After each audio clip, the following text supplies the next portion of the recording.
నమస్తే, నేను సిరి. AP PCC chief ఎవరైతే ఉన్నారో వైఎస్ షర్మిల గారు కొన్ని వ్యాఖ్యలు చేశారు. అసెంబ్లీకి వెళ్ళని వాళ్ళకి పదవులు ఎందుకు రాజీనామా చేయాల్సిందే అన్నట్టుగా తను వ్యాఖ్యానించడం జరిగింది. సో ఎందుకు ఈ మాటలు మాట్లాడారనే అంశాన్ని మనకి వివరించడానికి మనతో పాటు ఉన్నారు ప్రముఖ సీనియర్ జర్నలిస్ట్ జగదేవ్ గారు.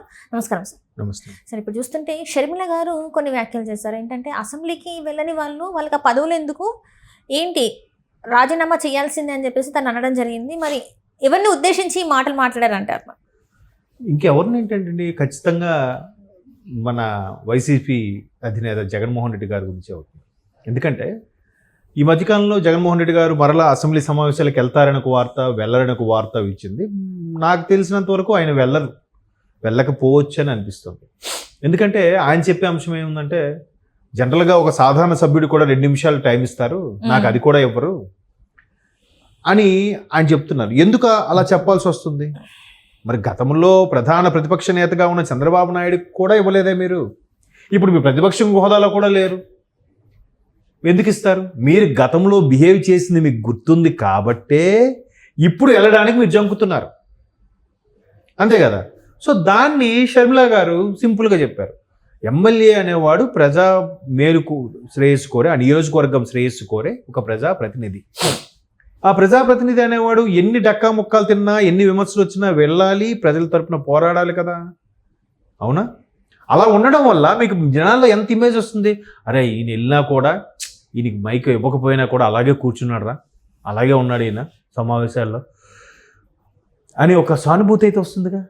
అలాగే వెళ్ళొచ్చు కదా. అలా ఎవరు చెప్పరా ఆయనకి ఎంతసేపు వెళ్ళొద్దు అంటే? అఫ్కోర్స్ దీనికి కూడా ఒక రీజన్ ఉంది. ఏంటంటే ముఖ్యమంత్రిగా ఉన్నప్పుడే ఆయన బయటికి రాగానే వరుసగా కిలోమీటర్ల పొడవున బారికేడ్లు పెట్టుకొని, దారి పొడవున చెట్లు కొట్టించేసి, ఫుల్ సెక్యూరిటీ, ప్రైవేట్ సెక్యూరిటీ అన్ని పెట్టించుకుని వెళ్ళిన వ్యక్తి ఇప్పుడు అంత బందోబస్తు ఏమి ఉండదు, సెక్యూరిటీ ఉండదు, ఎలా వెళ్తారు?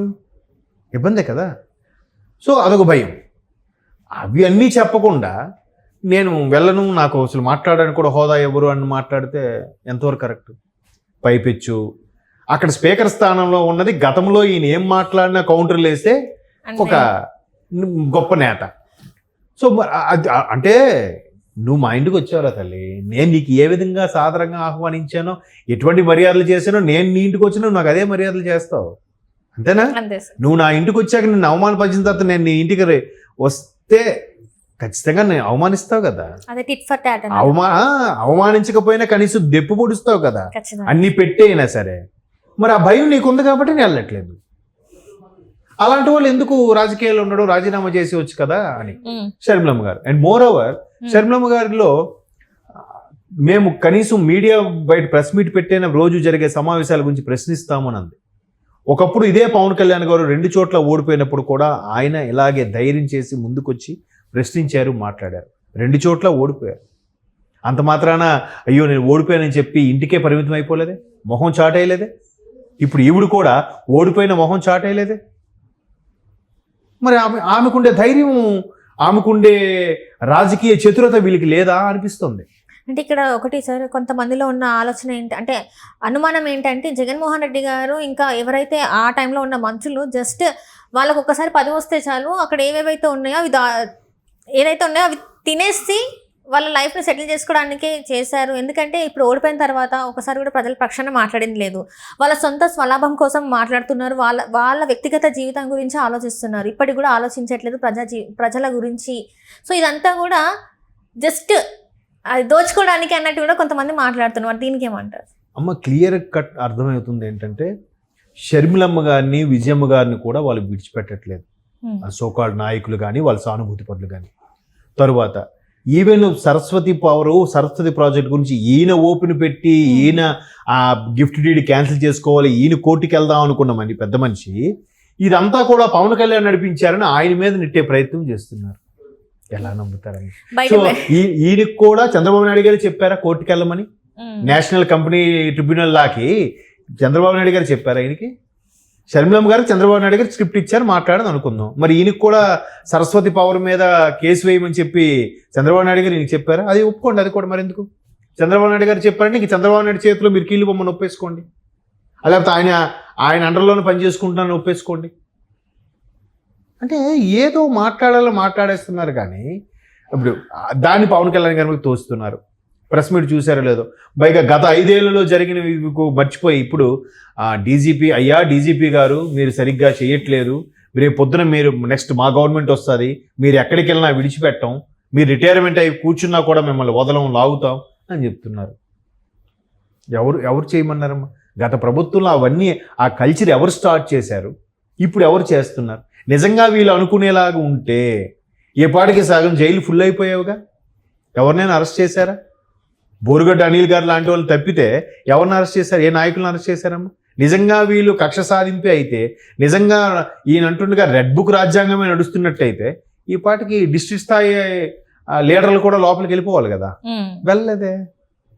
నిజంగా అంత కర్కశంగా హోంమంత్రి అనిత గారే ఉంటే వీళ్ళెవరు ఇలా నోరెత్తగలరా, నిలబడగలరా? అలా లేనందువల్లనే కదా పవన్ కళ్యాణ్ గారు కూడా మాట్లాడింది. ఎస్, ఆవిడ అంత స్ట్రిక్ట్గా అంటే స్ట్రిక్ట్గా ఉంటే ఏమంటారు తెలుసమ్మా, ఇది ఖచ్చితంగా పక్షపాత ధోరణి అని అంటారు, కక్షపూరిత చర్యలు తీస్తున్నారని అంటారు. సరే, పోలీసులు వాళ్ళ చర్యలు వాళ్ళు తీసుకుంటారు కదా అని అంటే వీళ్ళు ఒప్పుకోవట్లేదు. ఇప్పుడు గత ప్రభుత్వంలో చంద్రబాబు నాయుడు గారిని ఎక్కడ వ్యాన్ ఆపొద్దు, లోపలికి వెళ్ళే వరకు ఎవరిని ఆపొద్దు, ఎవరిని కలవనివ్వద్దు, ములాఖాత్ కట్టు, డాక్టర్ని కట్టు, దోమలుండే ఏరియా, ఇంటి నుంచి భోజనం కట్టు, ఆయనకు న్యూస్ పేపర్లు ఇవ్వద్దు, ఇలాగ అన్ని కట్టనిచ్చి పైనుంచి ఆదేశాలు వచ్చేకాడు పోలీసులు బిహేవ్ చేశారు. మొన్న పోలీసులు ఏం చేశారు, బోరుగడ్డ అనిల్ గారిని తీసుకెళ్లి ఆన్ ది వేలో రెస్టారెంట్లో ఆపి బిర్యానీ తినిపించి మరి పంపించారు. అంటే దాని అర్థం ఏంటి? ఎక్కడ పై స్థాయి నాయకులు ఎవరైతే డిప్యూటీ సీఎం కానీ పోలీసుకి పోసుకొచ్చినట్టు ఆయన అలా చూడండి ఇలా చూడండి చెప్పట్లే. మీ పని మీరు చేసుకోండి, ఎవరు తప్పు చేస్తే ఆయన అరెస్ట్ చేశానని చెప్పారు తప్ప ఆయన ఎక్కడ ఆపొద్దు, ఆయన ఇక్కడ పోసుకోవడానికి కూడా దింపొద్దు, ఆ డైరెక్ట్ జైల్లోకి వెళ్ళండి, ఆడికి ఆ బిర్యానీ పెట్టద్దు, చెద్దన్నం పెట్టండి, ఇవన్నీ చెప్పడు. బట్ చంద్రబాబు నాయుడు గారు జైలుకి వెళ్ళినప్పుడు ఇవన్నీ చెప్పారు. పైనుంచి అధికారులు మొరబెట్టుకున్నారట, అయ్యా మమ్మల్ని క్షమించండి, పైనుంచి ప్రెజర్ ఉంది మాకు అని క్లియర్గా చెప్పారు. అది ఇప్పుడు ఇలాంటి ఇక్కడ వీళ్ళకి ఎంత ఫ్రీడమ్ ఇస్తుంటే పోలీసులు కొన్ని దగ్గరలో కొంతమంది చూసి చూడనట్టు వదిలేస్తున్నారు, కొంతమంది వాళ్ళకి ఇంకా తొత్తులుగానే ఫేవర్గానే పనిచేస్తున్నారని కూడా టాక్ ఉంది. మరి దాన్ని అందుకు పవన్ కళ్యాణ్ గారు సీరియస్ అయ్యారు తప్ప దాన్ని ఎలా తీసుకెళ్లారు, అటు తిరిగి అనిత గారు, హోంమంత్రి అనిత గారిని సీరియస్ అయ్యారు అన్నట్టుగా వాళ్ళ పొరపొచ్చాలు వచ్చేలాగా రోజుకు ఒక పెద్ద మనిషి ప్రెస్ మీట్ పెట్టి మరీ చెప్తున్నారు. దానికి ఏ మంత్రి రియాక్ట్ అవ్వట్లేదు, ఎవ్వరు కూడా ఓవర్ ఎక్స్ట్రీమ్ లెవెల్కి వెళ్ళి మాట్లాడట్లేదు. వీలైతే ఇప్పటికీ మాట్లాడేది ఎప్పటికీనమ్మా. ఎంతమంది మాట్లాడుతున్నారు తల్లి వైసీపీ తరఫున చెప్పండి? గత ప్రభుత్వంలో 151 మంది గెలుచుకున్నారు కదా నాయకులు, 151 మంది నాయకులే కదా. అందులో ఒకటి జగన్మోహన్ రెడ్డి తీస్తే మిగతా 150 మంది కదా. 150 మందిలో 40 మంది, ఒక 10 మంది తీసేస్తే 140. ఈ 10 మందే మాట్లాడుతున్నారుగా.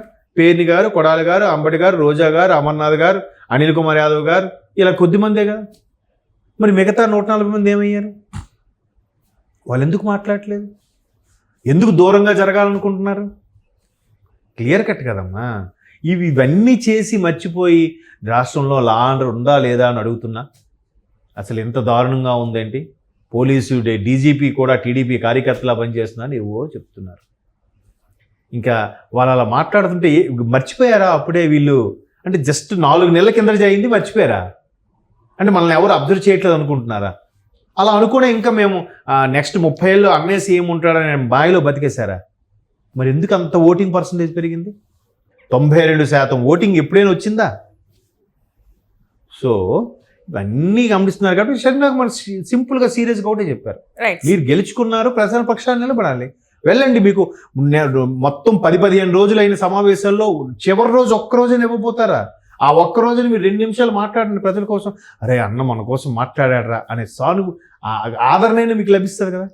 వెళ్ళకుండా, వెళ్ళడానికి ఇష్టం లేక వేరే లావాదేవీలు, వేరే వ్యాపారాలు పెట్టుకొని లేదా భయంతోనో వీళ్ళకి మళ్ళీ రివర్స్లో ఇలా మాట్లాడతారేంటి?